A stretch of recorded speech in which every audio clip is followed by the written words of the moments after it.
In this tutorial, let's take a look at creating foam for a fluid simulation using FluidLab 1.2. Let's start with a new blend file and let's head to the demo scenes tab of the FluidLab 1.2 add-on. And here, when we click on this image, we have access to all the different demo scene files. And for this tutorial, let's click on the geometry boat and click on Open Scene. And here we can see that in this text editor, there's notes available with few important points. So one important point to note is the use of soft start, which helps in reducing the initial bounds of this fluid simulation. So that will take a look. And before working on the scene, we also have to ensure that we have to bake the simulation. So let's get started. So let's reset the areas a little bit. And let's press 0 to get out of the camera view. And here we have the scene. So we have colliders. So let's head to colliders and see which colliders we have in the scene. We have kill particles collider, which is this one.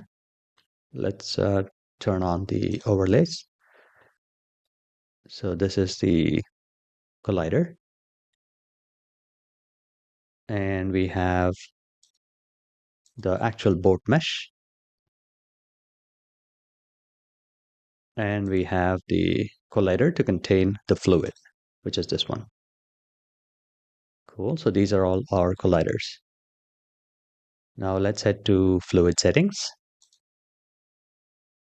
And let's first get to the mesh.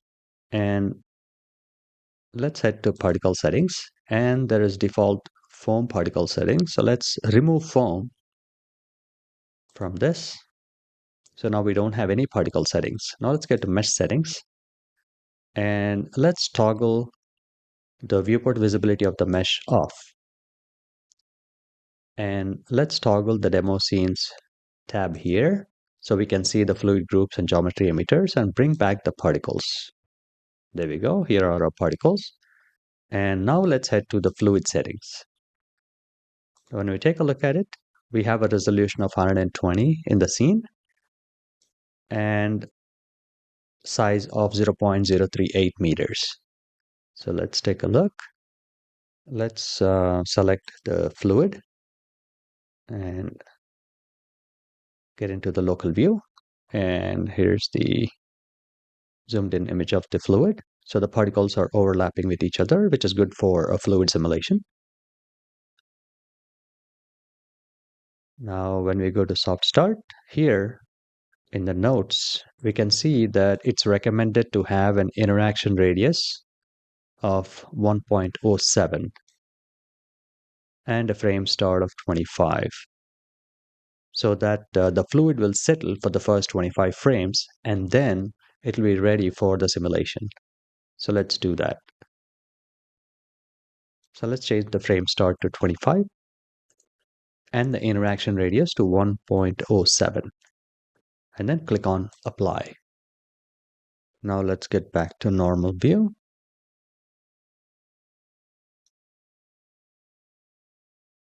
And let's keep the rest of the settings the same.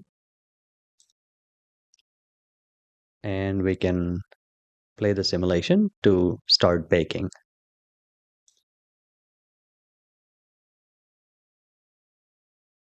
And here, let's also change the end frame to 120 for the tutorial. And there we go. That's our simulation. Looks good. Now let's press this icon here for current cache to bake. And let's save the file. Let's save this file as a different file.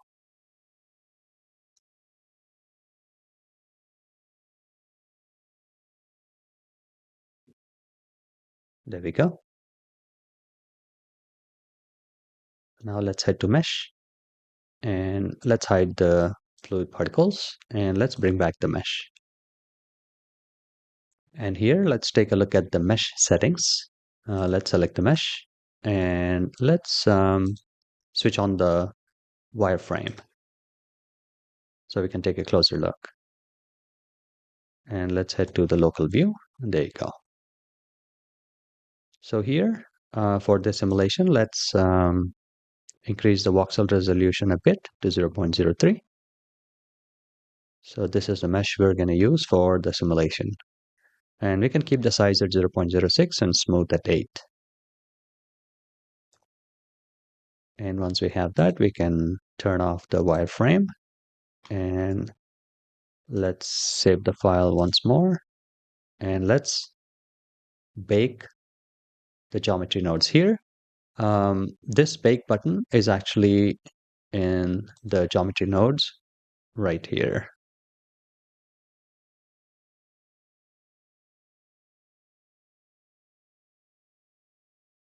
This is the one that we're using through the tab in the end panel.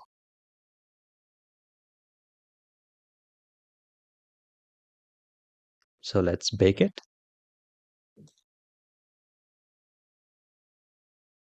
All right, now that the mesh is baked, we are ready to explore the foam under particle settings. So let's just save the file once and head to particle settings. Let's take a look at our baked mesh.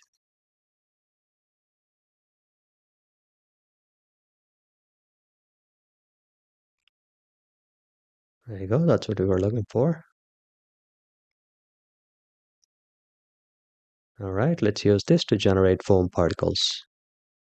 Now under particle settings, let's click on foam and let's click on add foam. So this adds foam to the fluid simulation.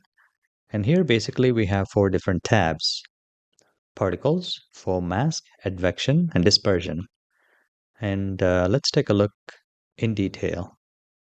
So first, let's see with the default settings when we added foam, how the simulation is going to look like.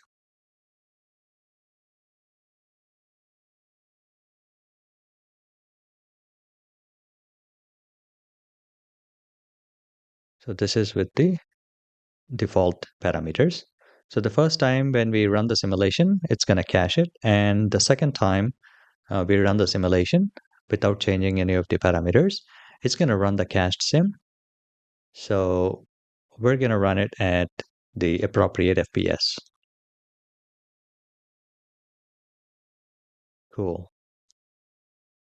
Now let's see how we can actually change the parameters of this foam. So first we have density. Density indicates the number of particles. So it's always better to keep in mind that we should not increase the density beyond a certain point, because then we will just get overlapping particles. In this case, we can actually increase it up to 10,000 and we can check how it looks like.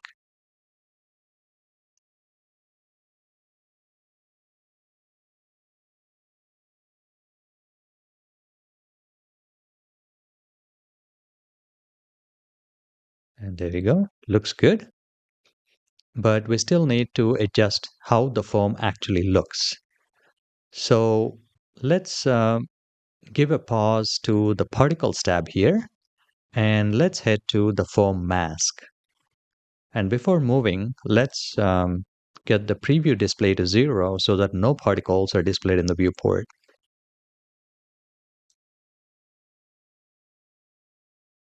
And in the foam mask, this is where we actually configure the mask where the foam particles are spawned.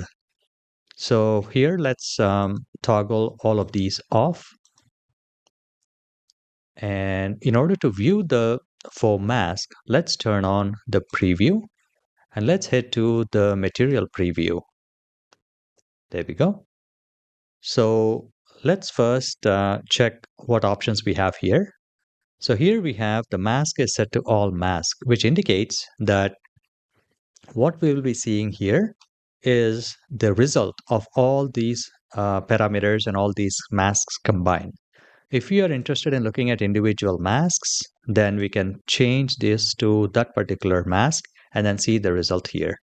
So let's say, for example, if we are working on acceleration and we would like to see the acceleration mask here, then we can change this to acceleration. And here we can see the effect. And that's the acceleration mask.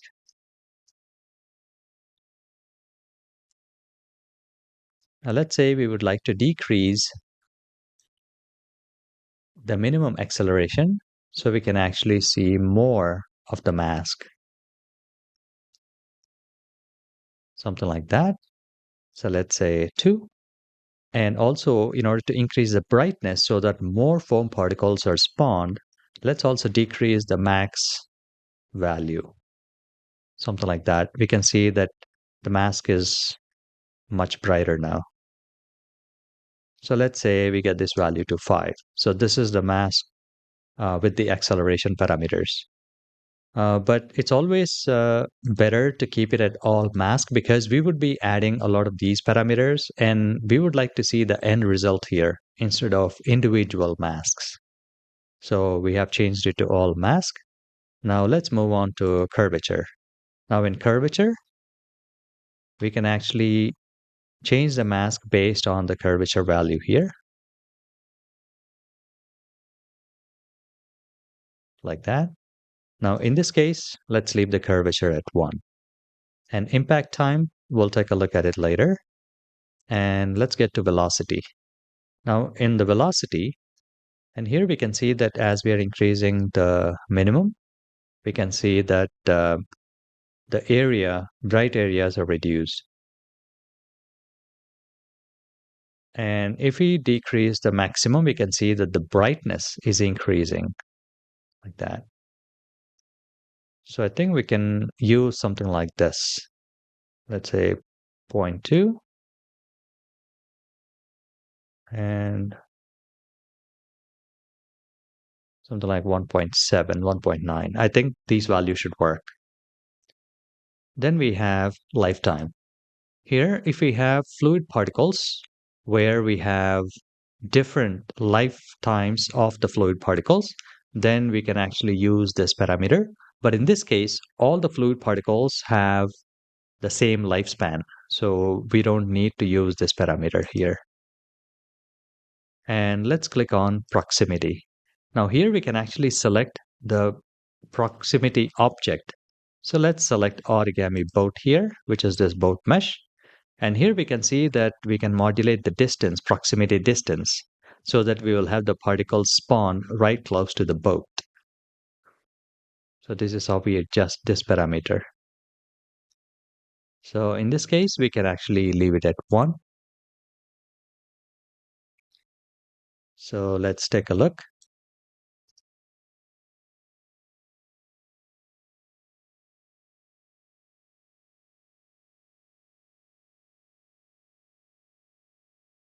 So because we are running in the material preview mode, it's going to run a little slow.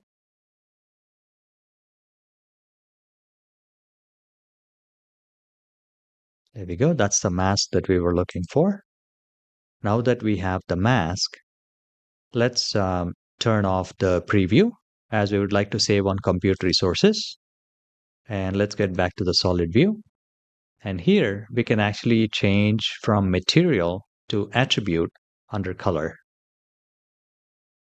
And now we can actually see particles. But first, let's head to particles and let's change the preview display to 1. And here, let's make few changes.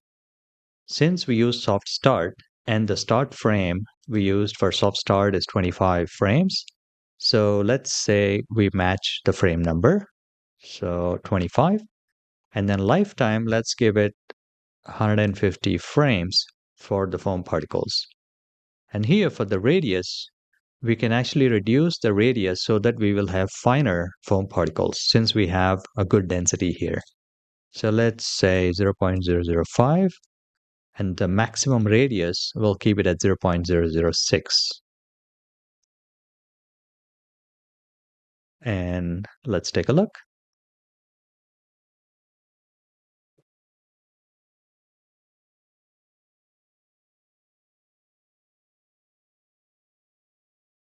Looks good.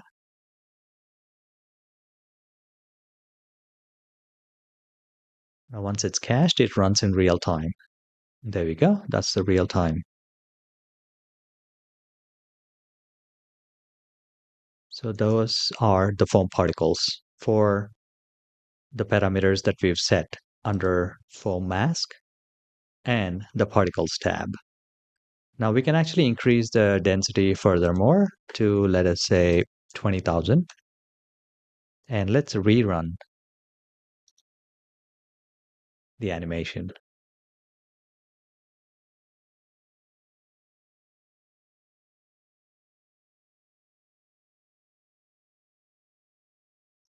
We can see a little bit of overlap here. So let's reduce this to 15,000.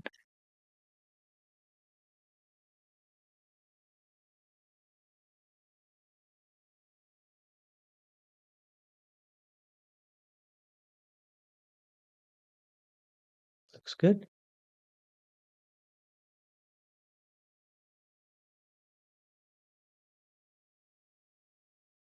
And let's see. Perfect.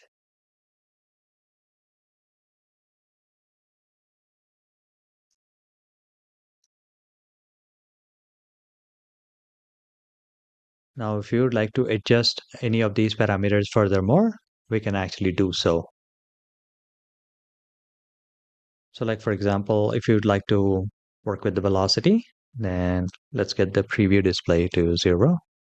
And let's head to material preview and preview on. And we can check the velocity, how the velocity affects here. Yeah, that's how we work on it. And once we're satisfied, we can get back, preview off to the solid view, and let's rerun it.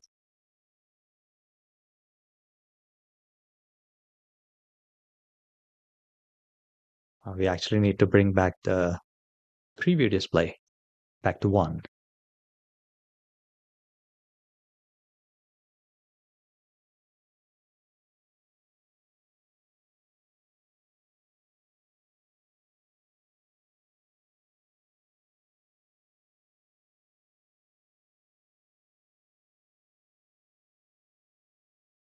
Let's take a look. There we go. And anytime we pause the animation, we actually get to look at all the foam particles.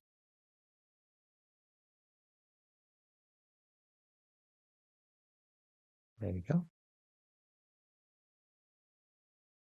So let's say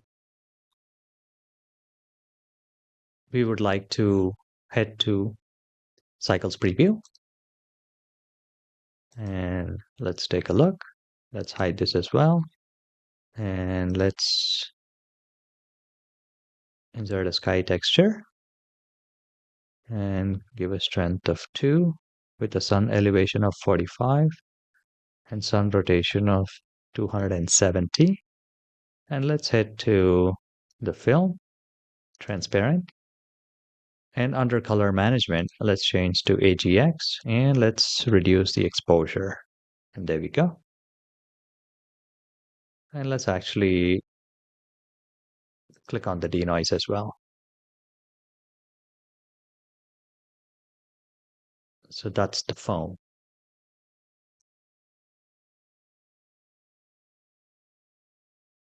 Looks cool.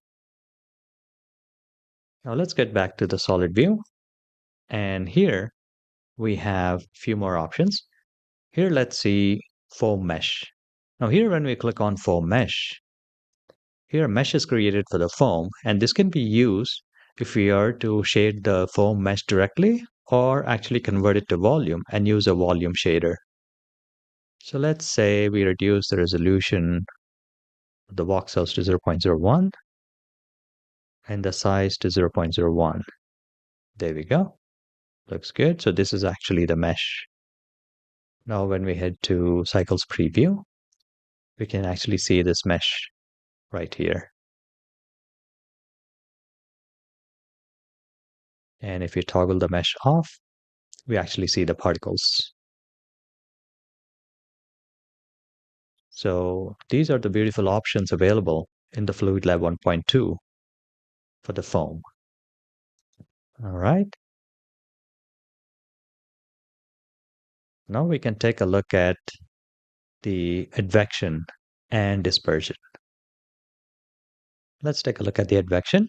Here, advection strength dictates how the foam particles are affected by the fluid simulation and how strongly they're affected by the fluid simulation. Like, for example, with the default strength, we have a fluid simulation. There we go. That's the fluid simulation with the default strength of 1.5. Now, let's say we reduce this to 0.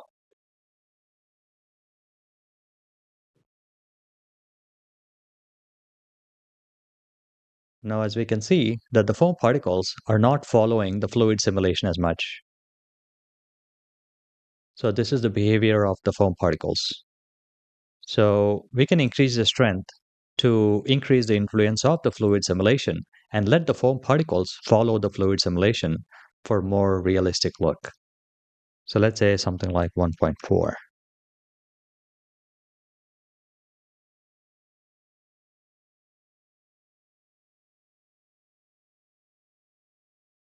There we go.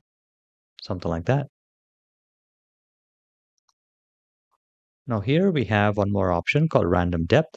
Now if we take a look at these foam particles, all of these foam particles are on the surface.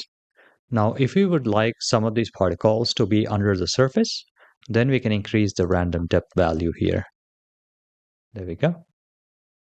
And how many particles are on the surface and below the surface are dictated by this random depth probability here.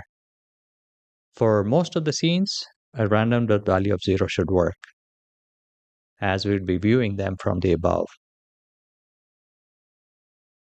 Something like this.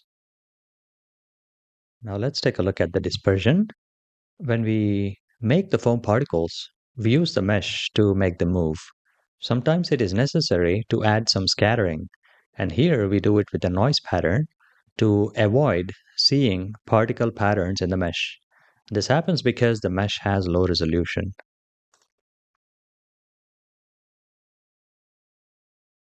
So let's see this dispersion in action. So let's take a look here. Now, if we increase the strength, we increase the dispersion, as we can see right here. And we can decrease the dispersion as well.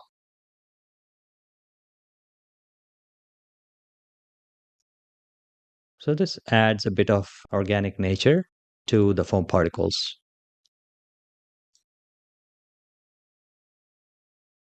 There you go, something like that.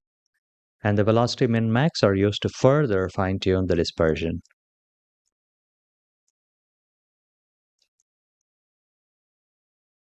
So let's take a look.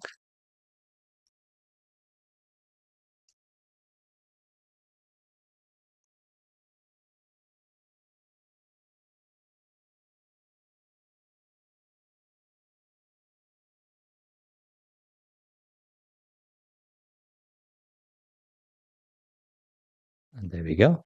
That's our simulation. Looks good.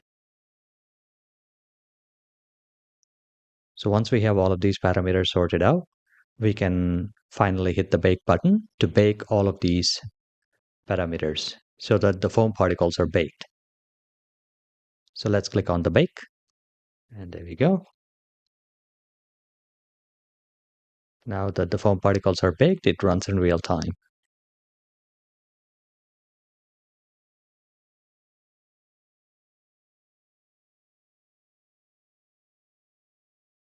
Now, if we are to go ahead and change some of these parameters again, we can delete the bake by clicking this icon and change the parameters and then rebake the foam particles. Hope you enjoyed this tutorial. Thank you and stay tuned for more tutorials.